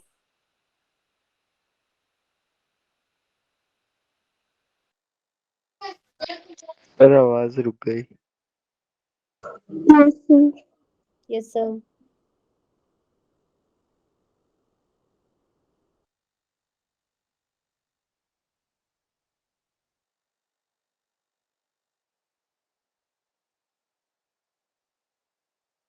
ये देखो ए को मैंने एल के साथ रख लिया। अब यहाँ पे एक एल ये था, ये एक एल था, और तो एक एल बाई एल जो है ना, यहाँ से देखना ये दो एल है ना, यहाँ पे स्मॉल एल दो है, तो एक स्मॉल एल बाई कैपिटल को मैंने एक जगह रख लिया। यंग्स मॉडुलस के साथ मैंने स्ट्रेन को रख लिया, ये मेरा स्ट्रेस बन गया। कोई डाउट है इसमें तो पूछो भाई, किसी को भी बताओ। किसी को कुछ डाउट है तो पूछो इस सवाल में, ये आपका डिराइव हो चुका है। क्वेश्चन आपका क्या कर रहा था, एक बार फिर से देख लेते हैं। क्वेश्चन बोल रहा था half into stress into strain पूछ रहा था, potential energy per unit volume पूछ रहा है ना, potential energy per unit volume पूछ रहा है। तो ध्यान देना, पोटेंशियल अभी आप क्या निकाले हो? हाँ बोलो सानिया बोलो। पोटेंशियल एनर्जी डिवाइड कर देंगे फिर यस इसको। राइट। अभी जो आप निकाले हो ना, वो आपने पोटेंशियल एनर्जी निकाला, half into stress into strain into volume. आपसे सवाल पूछ रहा है potential energy per unit volume. तो अब क्या बच गया भाई, ये वॉल्यूम को मैंने नीचे ले आया, ये वॉल्यूम जो है इसको मैं डिनोमिनेटर में ले आया, half into stress into strain. This is your answer. ठीक है, चलो अगला सवाल देखते हैं। ये हो गया ना, हाँ प्रूव हो गया। तो ये देखो, ये इसका फॉर्मेट दे रखा है, इसको आप ये मैं जहां से ये क्वेश्चन लिया वहां पे इसका आंसर भी दे रखा था, तो आंसर पूरा दिया हुआ है, अगर आप चाहो तो इसको भी आप रेफर कर सकते हो। ये देखो अगला सवाल, define the term bulk modulus, give its SI unit. Bulk modulus का एसआई यूनिट बताओ भाई, बल्क मॉडुलस का एसआई यूनिट बताओ। न्यूटन पर मीटर स्क्वायर। राइट, क्योंकि इसका डिनोमिनेटर जो होता है वो एक यूनिटलेस क्वांटिटी होता है। अग्री कर रहे हो ना भाई? जो तीनों मॉडुलस है, bulk modulus, Young's modulus, shear modulus, तीनों का जो डिनोमिनेटर होता है ना, वो एक यूनिटलेस क्वांटिटी होता है, तीनों का डिनोमिनेटर। आ जाओ थोड़ा सा इसको देख लेते हैं, है ना। बल्क मॉडुलस ले लो, या फिर यंग्स मॉडुलस ले लो, या फिर शियर मॉडुलस, शियर मॉडुलस, तीनों का जो डिनोमिनेटर होता है ना, वो एक यूनिटलेस क्वांटिटी होता है। P by delta V by V, ये एक यूनिटलेस क्वांटिटी है। यहाँ से ये होता है फोर्स पर unit area divided by delta L by L, और शियर मॉडुलस होता है फोर्स पर unit area divided by delta X by L। ठीक है, इसमें ये तीनों के डिनोमिनेटर जो होते हैं ना, ये डायमेंशनलेस। और ये तीनों के तीनों जो होते हैं ना, वो यूनिटलेस डायमेंशनलेस, जो भी कह लो आप, ये एक यूनिटलेस क्वांटिटी होता है। ठीक है, यस सर। ठीक है। अल्टीमेटली मेरे पास यूनिट जो बचता है ना, वो तीनों का यूनिट जो बचता है वो अल्टीमेटली न्यूटन पर metre.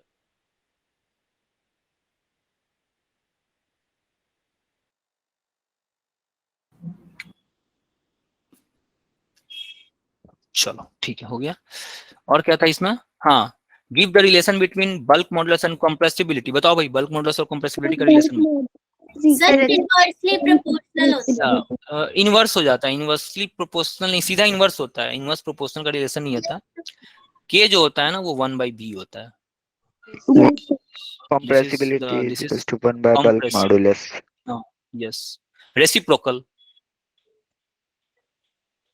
compressibility is reciprocal, sir reciprocal to reciprocal of bulk modulus. bulk modulus। चलो अगला सवाल, ये सवाल देखो भाई, two wires P and Q of same diameter. ध्यान से देखो ये सवाल, two wires P and Q of same diameter are loaded as shown in the figure. देखो P है और ये Q है, ये एक वायर है और ये एक वायर है, दो वायर है ना। The length of wire P is L, इसका लेंथ L दे रखा है, and it's Young's modulus is Y, इसका यंग्स मॉडुलस Y दे रखा है। Y length of wire Q is twice that of P, तो ट्वाइस दैट ऑफ P है ना, इसका मतलब इसका 2L है, and it's material has Young's modulus half that of P, तो इसका यंग्स मॉडुलस Y/2 हो जाएगा। Compute the ratio of their elongation, तो आपको बेसिकली निकालना है delta L of P divided by delta L of Q. ठीक है, तो सिंपल है, आप एक बार डेल्टा, एक बार पी वाला जो वायर है इसका आप लेंथ निकालो, पी वायर के लिए आपको निकालना होगा। तो पी वायर पे ये दोनों लोड काम करेगा ना, ये जो पी वायर, ये जो वायर है, इस वायर पे जो काम करेगा वो एम और ये 2m दोनों मिल करके काम करेगा, इसको इलोंगेट करेगा। इस 3m। पर जो, हाँ, इस पर जो अल्टीमेटली जो लोड आएगा ना वो 3m का आएगा। ये पी वाले का मैं बात कर रहा हूँ। और क्यू वाले का अगर आप बात करोगे तो यहाँ से क्यू शुरू होता है ना, यहाँ से क्यू शुरू होता है, तो क्यू पे जो है ना वो सिंपली 2m वाला काम करेगा। ठीक है, इसका लेंथ 12 है, इसका यंग्स मॉडुलस y/2 है, इसका सर लेंथ l है। 3/8। हाँ 3/8 है, राइट, 3/8 आ रहा है। p/q की हो ना, या q/p कर दियो, सर p/q की हो ना, p/q। हाँ तो ये 3/8 आएगा। चलो निकाल लोगे भाई कि मैं निकालूं? आसान सवाल है, कुछ करना, एक बार यंग्स मॉडुलस यहाँ लगाना, एक बार यंग्स मॉडुलस इसमें लगाना, और एक बार यंग्स मॉडुलस इसमें लगाना, निकल जाएगा, निकल जाएगा। Yes sir. यस सर 3/8 आ रहा है। बता दो, चलो नेहा आ जाओ।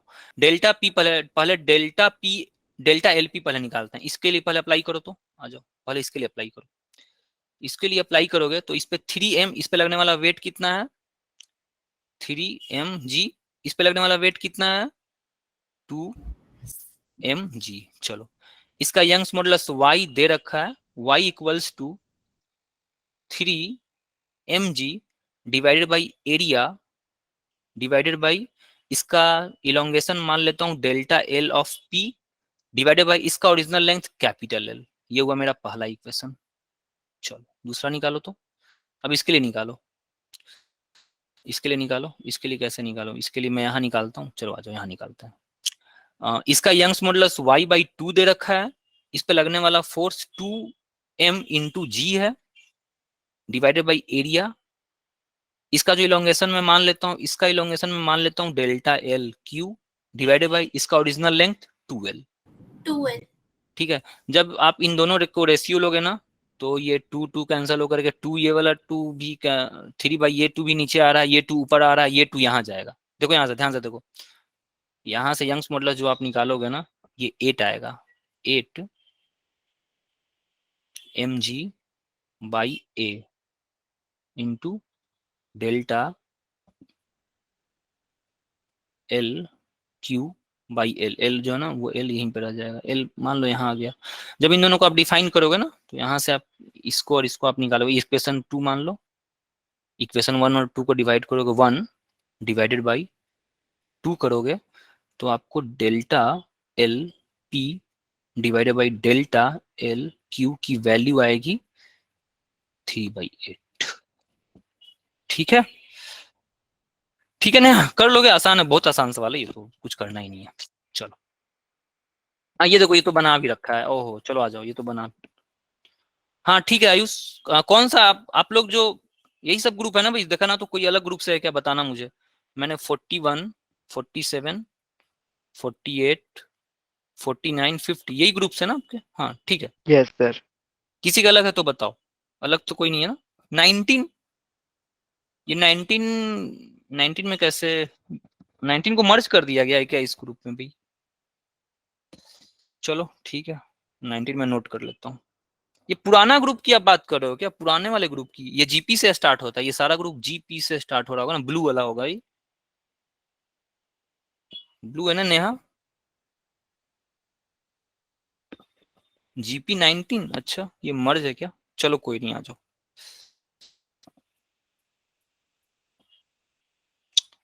19 चलो और कोई है इन 5 ग्रुप्स के अलावा कोई है तो बताओ, वहां एक 19 है, इसके अलावा कोई है तो बोलो, कोई नहीं है ना, चलो ये इसका सॉल्यूशन है, देख लो, हाँ ठीक है, ये इसका सॉल्यूशन है, डेल्टा आईपी है और ये डेल्टा आईक्यू है। चलो भाई आ जाओ। A wire of length L cross section area Young's modulus y stretched by an amount of what is the, फिर इसका वही सवाल है, सेम सवाल है, इसका भी सॉल्यूशन जो भी मैंने बताया है ना, सेम सवाल है। आपको डायरेक्ट ये नहीं पूछ रहा, ये आपको डायरेक्ट ये नहीं पूछा half into stress into strain बताओ, यहाँ पे आपको डायरेक्ट आंसर आपको लिखना होगा वर्क डन बराबर A Y by 2l into L square. आपको यहाँ पे लाके छोड़ देना है ना, इसको सजाने धजाने मत लगना आप, half into stress into strain वगैरह मत करने लगना, ठीक है। लेंथ एल है ना, तो इसको आप थोड़ा सा अरेंज कर लो, ये हो जाएगा ए वाई बाई 2, लेंथ इसका small L, original length small L है। पिछले वाला जो केस था उसमें ओरिजिनल लेंथ कैपिटल एल था, पिछले वाले में जो इलोंगेशन था वो स्मॉल एल था, इस वाले सवाल का इलोंगेशन स्मॉल एक्स है, तो यहाँ पे एक्स स्क्वायर हो जाएगा, ये आपका आंसर आ जाएगा। निकालने का मेथड वही है ना, पीछे वाला मेथड है, और कोई मेथड इसका है नहीं। इसका सॉल्यूशन है, देखो ये कैपिटल एल देखो यहाँ पे दे रखा है, पूरा उल्टा पुल्टा, इस सॉल्यूशन वाले भी ना पूरा उल्टा पुल्टा बनाते रहते हैं। यहाँ इन्होंने स्मॉल एल, ओरिजिनल लेंथ इन्होंने स्मॉल एल दे रखा है, और यहाँ पे इन्होंने यहाँ पे देखो कैपिटल एल बना रखा है, तो आप लोग कंफ्यूज मत करना, ठीक है, समझ लेना भाई, ये आंसर ये है ना, एक्चुअल आंसर ये होगा, हो जाएगा। पिछला सवाल है, सेम सवाल है, बट पिछले वाले सवाल में, यस सर। पिछले वाले सवाल में आपको प्रूफ करने के लिए बोल दिया था ना, half into stress into strain into volume, ये प्रूफ करने के लिए आपको बोल दिया गया था, तब जाकर के आपको सजाना पड़ा था, इसी को ना आपको सजाना पड़ा था। इसमें आपने क्या किया था, कैपिटल एल और स्मॉल एल से न्यूमरेटर और डिनोमिनेटर में आपने मल्टीप्लाई कर दिया था, क्योंकि आप इस फॉर्मेट पे पहुंच सको, इस फॉर्मेट पे आप पहुंच सको, लेकिन इसमें आपको वर्क डन निकालना है, तो आप यहाँ पे ला करके छोड़ देना, सजाना धजाना मत। चलो भाई ये देखो, आ जाओ, और क्या सवाल है यार, स्ट्रेस स्ट्रेन कर्व बता दूं क्या, बोलो। यस ठीक है, आ जाओ, थोड़ा स्ट्रेस स्ट्रेन कर्व देख लेते हैं, ये थोड़ा इंपॉर्टेंट सवाल है ना, बाकी सब ये सब तो शियर स्ट्रेस वगैरह तो आप लोग कर ही लेते हो। ये क्या है, इसमें क्या करना है भाई, ये देखो, ये शियर का ये न्यूमेरिकल है ना, देखो शियर का ये न्यूमेरिकल है, ये क्या होता होगा, क्यूबिकल ब्लॉक, एक क्यूबिकल ब्लॉक है, ध्यान से देखो, क्यूब है ना, ये क्यूब सब साइड बराबर होगा 30 सेंटीमीटर 0.3 मीटर, इसमें अपर फेस जो है ना वो शिफ्ट कर गया होगा, ठीक है, जब फोर्स आपने टेंजेंशियल अप्लाई किया गया ना, ये देखो, टेंजेंशियल का मतलब पैरेलल ही होता है, मैंने आपको बताया था कि किसी भी बॉडी को डिफॉर्म करने का 3 तरीका होगा, फोर्स को आप या तो perpendicular to the area apply करोगे, फोर्स को आप parallel to the area apply करोगे, और या तो आप force is normal to surface का नॉर्मल होगा, ये 3 तरीके से आप किसी को डिफॉर्म करते हो, तो पैरेलल कहने का मतलब ये टेंजेंशियल ही है, सॉरी। हाँ क्या बोल रहे हो भाई संध्या,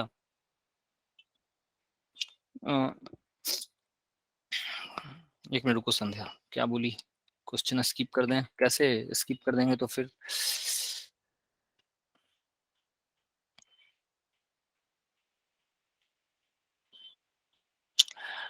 अभी भेजने में टाइम, एक्चुअली इसको पीडीएफ में कन्वर्ट करने में बहुत टाइम लग जाता है संध्या, मैं बाद में भेजूं क्या, रात को जो 10:15 के बाद जो क्लास, तीनों क्लास जब आपकी ओवर हो जाएगी तभी भेजूं, या अभी आपको चाहिए, बोलो तो मैं भेजूंगा, टाइम लग जाता है पीडीएफ। अभी आधे घंटे का टाइम है तो हम देख लेंगे ना।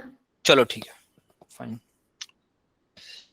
आ जाओ आ जाओ, इसको सॉल्व करना है। तो ये मेरा ये केस है ना, दूसरा वाला केस है, इस केस की ये बात कर रहा है ना, ये वाला केस है, ये इस केस की मैं बात कर रहा हूँ। पैरेलल का मतलब टेंजेंशियल होता है, टेंजेंशियल कह लो या पैरेलल कह लो। तो किसी ने इस पे एक ऐसे फोर्स लगाया होगा, इस डायरेक्शन में एक फोर्स लगाया होगा, which is equals to 5 × 10⁻³ newton. जब पैरेलल फोर्स लगा तो ये डी शेप हो जाएगा, ये डी शेप होकर के ये कुछ इस तरह के आ जाएगा क्या,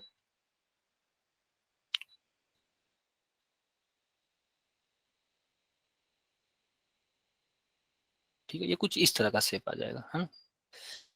चलो, तो ये डिस्टेंस आपका डेल्टा एक्स होता था ना, याद है, ये डिस्टेंस आपका डेल्टा एक्स होता था, और ये आपका कैपिटल एल होता है, एल का 0.3 है, तो यहाँ से बल्क मॉडुलस, शियर मॉडुलस जो डिफाइन होता था, शियर मॉडुलस को आप डिफाइन करते हो फोर्स पर यूनिट एरिया, एरिया ये वाला होता है ना, ये वाला area, this is the area, ये कोई भी, ये तो क्यूब है, क्यूब का एरिया ये निकाल लो, ये निकाल लो, वो निकाल लो, force by area divided by delta x by L, इसको आप करना, आंसर आ जाएगा, ठीक है। इसका सॉल्यूशन दिया हुआ होगा, ये देखो दे रखा है, 2 × 10⁻⁷ 2 × 10⁻⁷, यस, राइट आंसर, ठीक है। और आपसे एंगल पूछ रहा है ना, अगला सवाल देखो क्या है, देखो ध्यान से देखो, अगला सवाल एंगल पूछ रहा है ना, सर tan इनवर्स और 0.67 × 10⁻⁻⁶। यस यस राइट, इसका एंगल कैसे निकालते हैं ये देख लो हल्का सा, ये जो है ना ये थीटा होता है, ये थीटा होता है, ठीक है।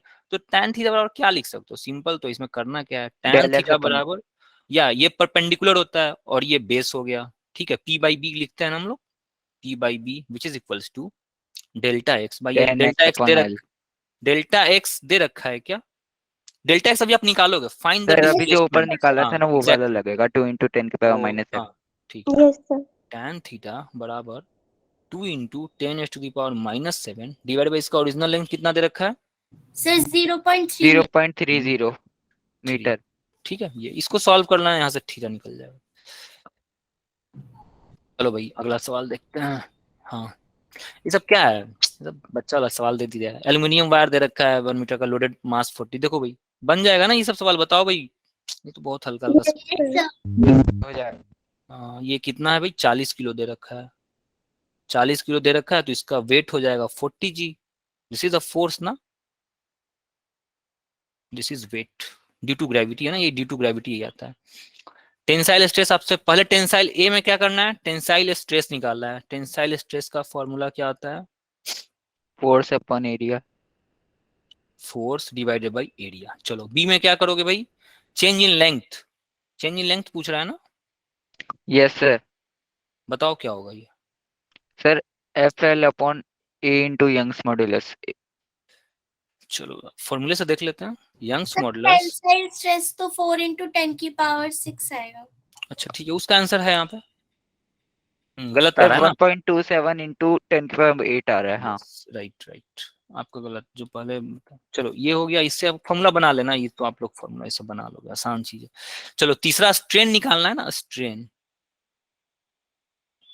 डेल L अपॉन आ L। जाएगा डेल एल अपॉन एल। और चौथा क्या है, the force constant, force constant D, अच्छा सवाल है, ये एक KX। अच्छा सवाल है। हाँ के एक्स, अभी मैं हुक्स लॉ की बात कर रहा था ना, अभी आपने देखा होगा, मैं अभी कुछ देर पहले मैं हुक्स लॉ की बात कर रहा था। हुक्स ने बोला था force is proportional to X, कब तक, ये कब तक होता है, फॉर अ स्मॉल डिफॉर्मेशन, जब तक डिफॉर्मेशन आपका स्मॉल होता है, ठीक है। तो इसी प्रोपोर्शनलिटी को जब आप हटाते हो तो आप एक कांस्टेंट देते हो, ठीक है। यहाँ से आप के की वैल्यू निकाल लेना, के की वैल्यू निकालोगे ये आएगा एफ बाई एक्स, ठीक है। यहाँ पे एक्स इलोंगेशन है ना, ये वाला एक्स, एक्स जो है ना, ये जो एक्स है ना,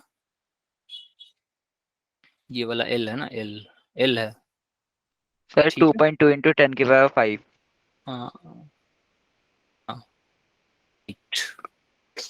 ठीक है भाई, पूछो किसी को कुछ डाउट आ रहा है तो, एनीवन बताओ भाई। खुशी और कौन है, कुमारी, ऋषिका है, तन्वी, संजना, ज्योति बताओ, कोमल। सर एरिया में क्यूबिकल एरिया लेंगे या फिर रेक्टेंगुलर का? एरिया कौन सा लेना होगा भाई, कौन सा एरिया, एरिया इसका 1 mm रेडियस है ना, सर πr² हाँ लगेगा। ये पाई आर स्क्वायर लगेगा, एरिया जो होगा ना ये पाई आर स्क्वायर होगा, this is area equals to pi R square, और आर की वैल्यू 10⁻⁻³ ओके सर। -3 का स्क्वायर। और भी बताओ, खुशी, कनिष्का, अंजलि, अंजलि समझ में आ रहा है, कोमल, सर ठीक है। चलो ये होगा क्लियर, सब आसान आसान सवाल है। अरे सर्सन रीजन में आ जाओ भाई। The shape and size of rigid body remains unaffected under the effect of external force. कोई एक रिजिड बॉडी है, इस पे मैं एक्सटर्नल फोर्स लगा रहा हूँ, इसका शेप और साइज बदलेगा या नहीं बदलेगा, ये इसका सर्सन है। इसका रीजन सुनो, बताओ भाई रीजन सुनो कि the distance between two particles remains constant. Rigid body में किसी भी दो पार्टिकल का डिस्टेंस जो होता है ना वो फिक्स होता है। Sir B. चलो बताओ, सर बी। करेक्ट है ए, और रीजन भी सही है। यस दोनों सही है भाई, लेकिन कोई सबको। सर वो नहीं है मतलब। मतलब मुझे ये बताओ, ये रीजन असर्शन सही है, हाँ सर yes, assertion सही है, रीजन गलत है। रीजन गलत है। The sir distance reason between, reason भी सही है, सही रहता है ना, रीजन तो सही है, सर डिस्टेंस तो कांस्टेंट ही रहता है रिजिड बॉडी में। चलो ठीक है, बढ़िया बढ़िया लेकिन जवाब आया है। हाँ एक्सप्लेनेशन बढ़िया, नहीं है। इसका आंसर ए होगा, ये जो आप लोग जो बनाते हो ना कि एसर्शन भी सही है, रीजन, रीजन भी करेक्ट है। रीजन भी सही है, और रीजन भी सही है, और रीजन सही रीजन भी है। एसर्शन का सही रीजन यही है। रिजिड बॉडी का जो डिफिनेशन होता है ना, वो यही डिफिनेशन होता है, किसी भी दो बॉडी के बीच का जो डिस्टेंस है ना वो चेंज नहीं करेगा। ये हम लोग रोटेशन, जब आपने चैप्टर पढ़ा होगा ना, रोटेशन चैप्टर, तो रोटेशन चैप्टर में आपने रिजिड बॉडी का कॉन्सेप्ट पढ़ा होगा। ठीक है, तो रिजिड बॉडी का मतलब ये होता है कि हम कितना भी फोर्स लगाएंगे ना ये डिफॉर्म नहीं होगा। ये बिल्कुल आइडियल कॉन्सेप्ट है। एक रिजिड बॉडी जो है ना ये एक आइडियल कॉन्सेप्ट है। ऐसा तो कोई बॉडी हो ही नहीं सकता है जिसको हम शेप चेंज ना कर सके। ये एक आइडियल कॉन्सेप्ट है ना, रिजिड बॉडी एक आइडियल कॉन्सेप्ट है। ऐसा कोई बॉडी एग्जिस्ट नहीं कर सकता दुनिया में भाई जिसको हम तोड़ फोड़ करके जो है ना मतलब धमाल ना मचा दें। ठीक है, और रिजिड बॉडी का डिफिनेशन आपने पढ़ा होगा, आपने देखा होगा। एक लेमिना हम लोग लेते थे, रोटेशन में एक लेमिना लेते थे, इसका एक्सिस बनाया करते थे। तो एक्सिस से एक पॉइंट का दूरी और एक्सिस से दूसरे पॉइंट का दूरी, ये जो डिस्टेंस होता था ना वो हमेशा कांस्टेंट होता है। This is called rigid body. और अगर ये डिस्टेंस कांस्टेंट नहीं रह गया तो फिर रिजिड बॉडी ये नहीं रहा। आपने अगर कोई फोर्स लगाया होगा, आपने यहाँ से अगर एक फोर्स लगाया होगा तो ये कंप्रेस हो गया होगा, ये पॉइंट जो है ना उठ करके अब यहाँ चला आया होगा। अगर ये रिजिड है, अगर अब मैंने बोला कि ये रिजिड है तो जो मैं फोर्स लगा रहा हूँ उस फोर्स का इस दोनों के बीच के डिस्टेंस पर कोई फर्क नहीं पड़ेगा। अगर ये रिजिड है तो ये रिजिड बॉडी बिल्कुल आइडियल कॉन्सेप्ट है। ऐसा संभव हो ही नहीं सकता है, कोई बॉडी रिजिड नहीं हो सकता है। लेकिन अगर मैं रिजिड बोल रहा हूँ ना, अगर मैं आपको बता रहा हूँ कि भाई ये रिजिड है, तो इसका मतलब है कि इसके दोनों के बीच के जो डिस्टेंस होंगे ना पार्टिकल, वो हमेशा कांस्टेंट ही रहेंगे। ये आइडियल कॉन्सेप्ट है। फोर्स लगाने के बाद भी ये दोनों का डिस्टेंस क्या रहेगा, कांस्टेंट ही रहेगा। ऐसा हो नहीं सकता है। मतलब कोई ऐसा बॉडी नहीं है। हीरा सबसे हार्ड एलिमेंट, हीरा वगैरह जो होता है और भी एलिमेंट्स जो है पत्थर वगैरह, सबको तो हम तोड़ ताड़ देते हैं। चलो इसका आंसर ए है ना, ए। इसका असर्शन भी सही है, रीजन भी सही है, और रीजन जो है ना वो सही रीजन है। Correct explanation. हाँ ठीक है, करेक्ट एक्सप्लेनेशन, राइट, ये करेक्ट एक्सप्लेनेशन है। ये आ जाओ, इसमें आओ। Bulk modulus of elasticity B represents incompressibility of material. बताना भाई। Sir false. सर रॉन्ग है। और कोई बताओ, जल्दी बताओ, अगली क्लास। और कोई बताओ भाई। प्रिंस, संजना बताओ, तुषार, शिवानी रॉन्ग बताओ। Sir Okay. भाई ये इनकम्प्रेसिबिलिटी बता रहा है ना, यहाँ इन वर्ड दिख रहा है क्या आपको? या कोमल राइट है, ये सही आंसर है। कोमल सही बता रही है, ये राइट आंसर है। ये इनकम्प्रेसिबिलिटी है ना भाई। जो बल्क मॉडुलस होता है वो 1/k होता है। This is compressibility. तो 1/कॉम्प्रेसिबिलिटी को आप इनकम्प्रेसिबिलिटी बोल सकते हो। तो वही तो बोल रहा है, bulk modulus of elasticity represents incompressibility. ये इनकम्प्रेसिबिलिटी को रिप्रेजेंट करता है क्योंकि कंप्रेसिबिलिटी तो डिनोमिनेटर में है। और compressibility, compressibility equal to incompressibility. This is equal to bulk. तो बल्क तो इनकम्प्रेसिबिलिटी के बराबर ही हुआ। बोलो, कोई डाउट है किसी को? और सर बताओ भाई, तुषार, ज्योति, तन्वी, खुशी, बताओ। सर मतलब सही है ना एक्सप्लेनेशन? बल्क जो होता है, बल्क जो होता है वो 1/k होता है। ठीक है सचिन, 1/k है। और k कंप्रेसिबिलिटी है ना, ये कंप्रेसिबिलिटी है। Yes sir. और 1/कंप्रेसिबिलिटी बराबर इनकम्प्रेसिबिलिटी, एंड दिस इज इनकम्प्रेसिबिलिटी। चलो ये बताओ, रीजन b बराबर -p dv। ठीक है, बोलो ये सही है या गलत है? सर सही सही है, सर स्टेटमेंट सही है, स्टेटमेंट सर। सही है। बट उसका बट करेक्ट ये एक्सप्लेनेशन नहीं है। एक्सप्लेनेशन नहीं है असर्शन की। Yes yes, right right. नहीं नेहा, रीजन सही है ना, इसका एक्सप्लेनेशन गलत होगा, रीजन तो सही है। हाँ, इसका बी आंसर आएगा, राइट। इसका आंसर जो होगा ना वो बी आएगा। जो आप लोग जो पढ़ते हो ना वो उन सब में वो बी आता है। चलो आ जाओ। ठीक है, यही आपका ये सब आता रहता है। अभी खत्म हो गया क्या? चलो खत्म हो गया भाई। आ जाओ, बीच में एक दो और छूट गया, उसको भी देख ले क्या। ये कर लोगे भाई, ये कर लोगे क्या? ये सब कर लोगे? क्रेन जो है ना, क्रेन उठाना चाह रहा है, 10⁵ को उठाना चाह रहा है क्रेन। एक क्रेन है ना, क्रेन जेसीबी जो होता है ना वो 10⁵ kg को उठाना चाह रहा है। चलो इसको कर लेना, ये कुछ बहुत आसान सवाल है। सिंपली ये स्ट्रेस की बात कर रहा है और ये कुछ नहीं कर रहा। स्ट्रेस बराबर फोर्स पर यूनिट एरिया, इसी से बन जाएगा ये। और आपको कुछ नहीं करना है, फोर्स की जगह पे इतना इंटू जी कर देना। फोर्स की जगह पे आप लिख लेना 10⁵ इंटू जी, ग्रेविटी। इसका भी सॉल्यूशन दे रखा है, तो आप लोग यूज कर सकते हो बाई पाई आर स्क्वायर। देखो 10⁵ इंटू जी कर देना, फोर्स आ गया, डिवाइड बाई एरिया कर देना, स्ट्रेस आ गया। चलो ठीक है, आ गया भाई। हाँ, एक कर्व रह गया ना आपका, कर्व रह गया ना। चलो ठीक है, कर्व हम अगली क्लास में अगर लेंगे तो बता दूंगा मैं। कर्व इंपॉर्टेंट है, अदरवाइज अगला चैप्टर फ्लूइड स्टार्ट कर लेंगे हम लोग, ठीक है। चलो अगली आधे घंटे बाद मिलते हैं। थोड़ा हो सके तो 5 मिनट लेट से मैं ज्वाइन करूंगा, बट मैं ज्वाइन करूंगा ना, तो फिर जाना नहीं। आप लोग आधा घंटा का ब्रेक रहा, ठीक है। हो सके तो मैं 5-10 मिनट लेट से ज्वाइन करूंगा। मैं कोशिश करता हूँ मैं टाइम पे ज्वाइन करूंगा, ऐसा नहीं है। आप लोग प्लीज टाइम पे पीडीएफ भेज देना। हाँ मैं भी भेज रहा हूँ, ठीक है Tanvi. Okay bye, bye rest करो, सर। ठीक है। मैं आधे घंटे में प्लीज ज्वाइन करना।